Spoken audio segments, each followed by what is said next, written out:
Magandang umaga mga pogid, ganda. Kamusta po kayong lahat? So, ito na, isa pang araw ng fall dito sa Canada, Montreal, Quebec.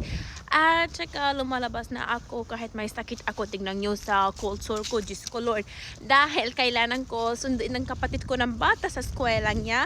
Dahil hindi nagtrabaho ang mga bus drivers today. At saka buong linggo, Diyos ko Lord. Nakairita talaga. Kaya nga, sama kayo sa akin. So, na yun, naglakad-lakad ako. Pupunta sa bus stop muna. Na yung bus stop, mga bugad. Ganda. Lamig naman. Ito na. Nandito na ang bus ko.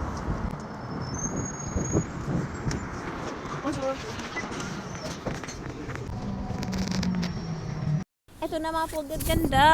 Dito na ako na yun. Naglakad-lakad ako. Pupunta sa eskwela niya. So, ito na yung itsura ng street dito.